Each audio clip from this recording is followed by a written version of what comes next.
Sehingga barangkali juga bertanya-tanya, ini Tuhan sungguh-sungguh ada atau bagaimana? Dia mendengarkan doa saya atau bagaimana? Kok saya begini-begini saja?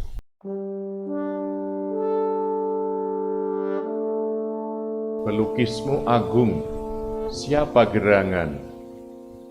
Jawabnya, pelangi-pelangi ciptaan Tuhan. Demikian kita dengar dalam lagu anak-anak. Kalimat itu sesungguhnya menyatakan juga iman sang pengarang itu. Menunjukkan bahwa dia adalah seorang yang beriman, yang mengakui bahwa pelangi itu adalah ciptaan Tuhan. Tuhanlah yang menciptakannya. Pelangi, hujan, bumi, alam semesta, semuanya ciptaan Tuhan bagi orang-orang beriman. Maka tadi juga dalam bacaan pertama dikatakan oleh Paulus, dalam zaman yang lampau Allah membiarkan semua bangsa menuruti jalannya masing-masing. Namun, ia bukan tidak menyatakan dirinya dengan berbagai-bagai kebajikan, yaitu dengan menurunkan hujan dari langit, dengan memberikan musim-musim subur bagimu. Ia memuaskan hatimu dengan makanan dan kegembiraan. Hidup kita sungguh-sungguh berasal dari Allah sendiri.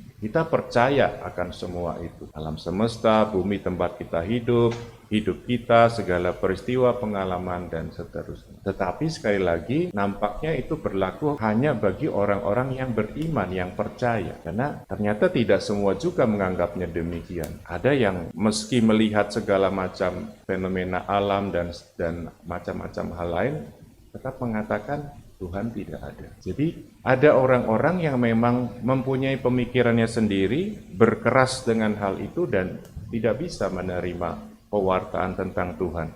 Seperti juga dialami oleh Paulus dan Barnabas tadi. Dengan jelas mereka katakan, "Tuh, kami ini manusia biasa, kami mewartakan tentang Tuhan supaya kamu bertobat, mengakhiri perbuatan sia-sia itu." Meski dengan pewartaan yang jelas semacam itu, orang-orang Likaonia tetap tidak bisa menerima, tetap punya pikiran sendiri dan berpegang pada pikiran itu. Nah, saudari-saudara terkasih, demikian juga kiranya relasi kita dengan Allah. Seperti dikatakan Yesus, barang siapa mengasihi aku akan melaksanakan perintahku. Aku dan Bapa akan datang kepadanya dan ada bersama-sama dengan dia. Seringkali kita mendengar atau bahkan kita sendiri mengatakan, kita merasa kita mengalami, kita tidak mengalami kehadiran Tuhan.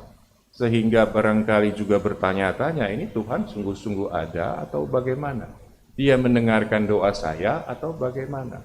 Kok saya begini-begini saja?